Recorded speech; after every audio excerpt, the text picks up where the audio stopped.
Hola, amigas, amigos, un placer saludarles como siempre.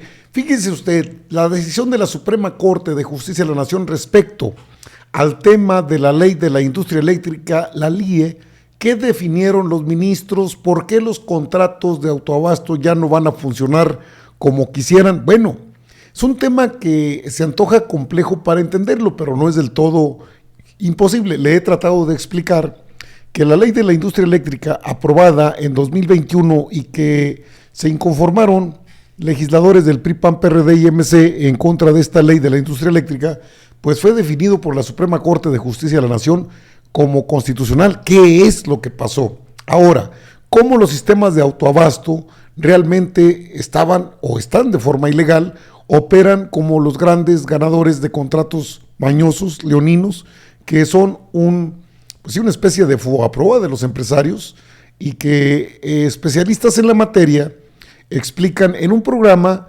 que tiene la televisora de la 4T, así se llama, y que me parece interesante escuchar porque explican con detalles y con datos duros lo que ya se dijo en el Parlamento Abierto, foros de Parlamento Abierto, pero que a mucha gente le ha quedado duda. Bueno, si la reforma energética fue rechazada, ¿ya no se puede hacer nada? No, claro que sí.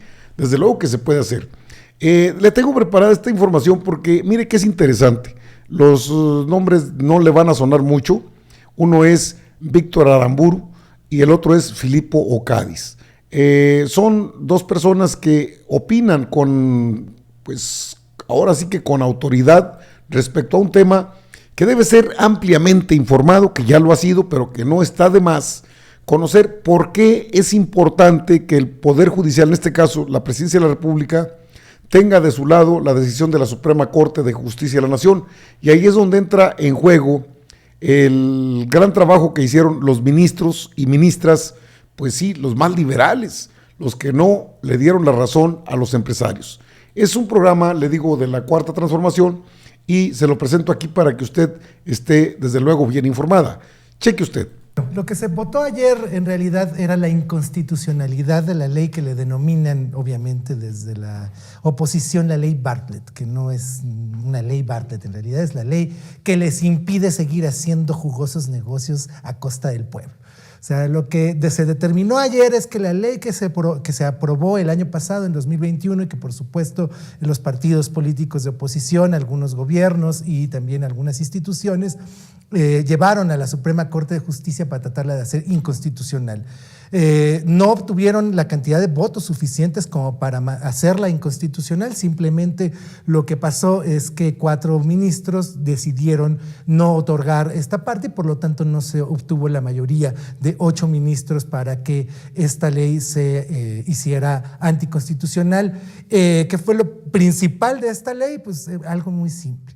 Se acaban los contratos leoninos y se acaba directamente con las sociedades de autoabasto. Si hay 113 contratos de autoabasto, nada más debe haber 113 productores de este tipo de cosas que tengan la posibilidad de tener su propia electricidad.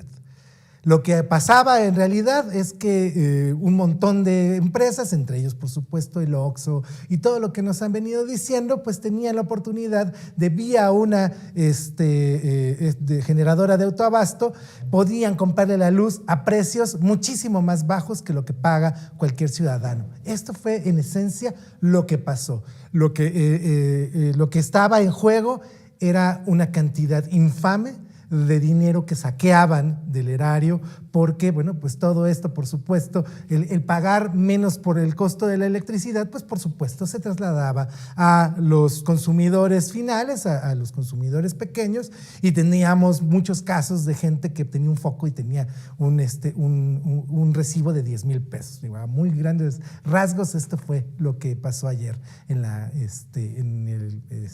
Suprema Corte. Me gustaría agregar, algunas otras cosas, pues porque literalmente el diablito está en los detalles, el diablito de luz.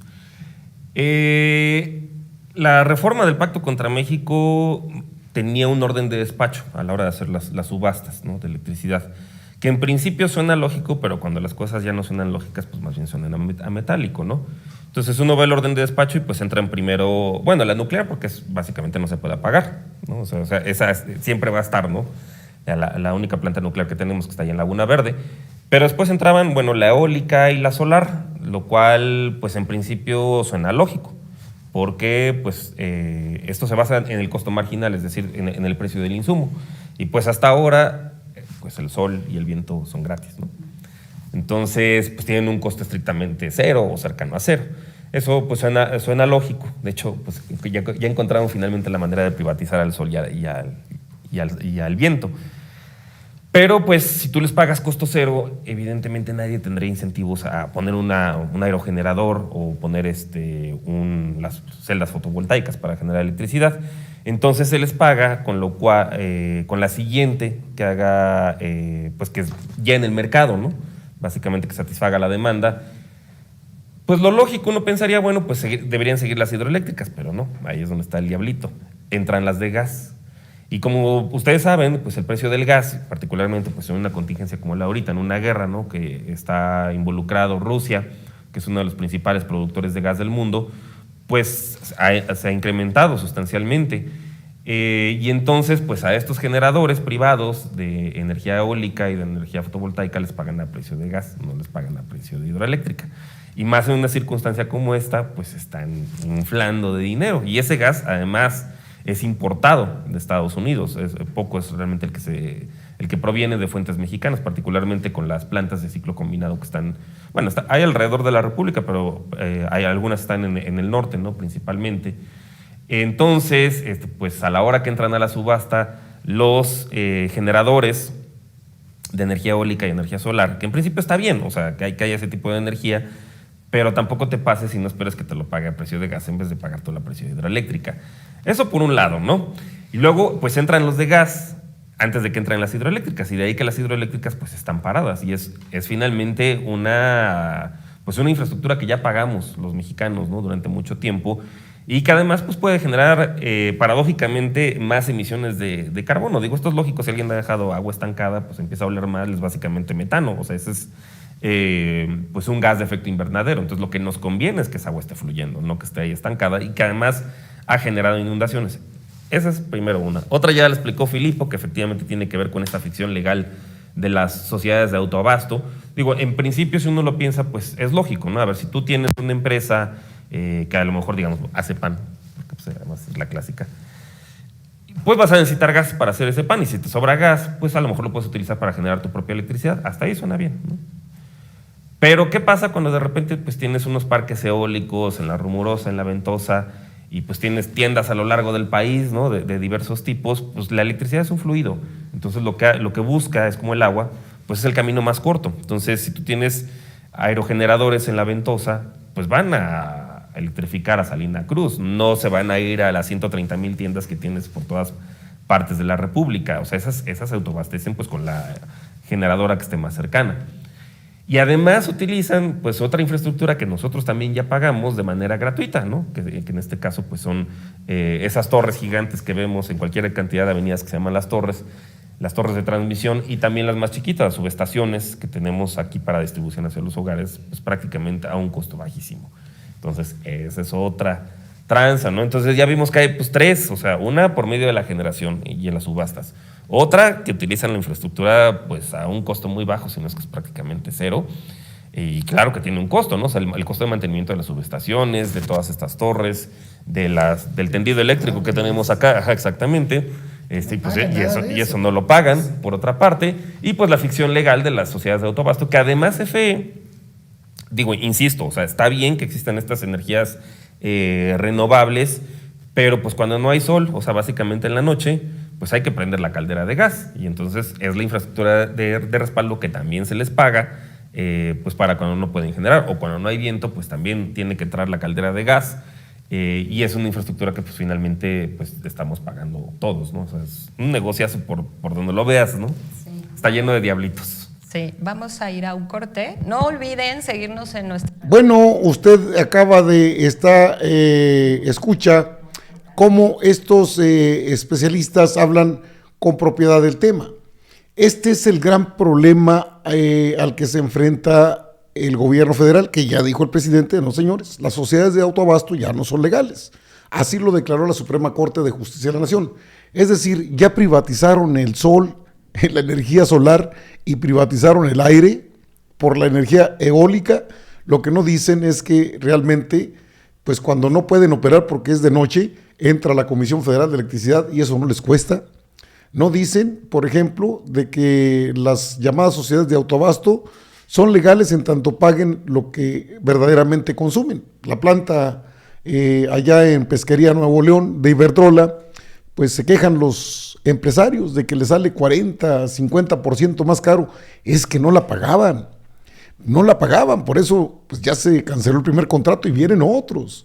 Y se va a poner sabroso, por eso era importante la reforma energética, que ganó el PRI, PAN, PRD, y ahora los privados van a enfrentarse a una serie de revocación de mandatos, de permisos, revocación de mandatos, van a revocarse, ya empezaron a revocarse permisos, y esto les causa un problema económico. Soltaron, creo que sí, mucho billetillo, o mucho billete, mucho dinero, para poder tener el control, mantener el control de la energía eléctrica en el país. No les alcanzó, la verdad no les alcanzó, porque el otro tema relacionado con la electricidad lo había resuelto la Suprema Corte.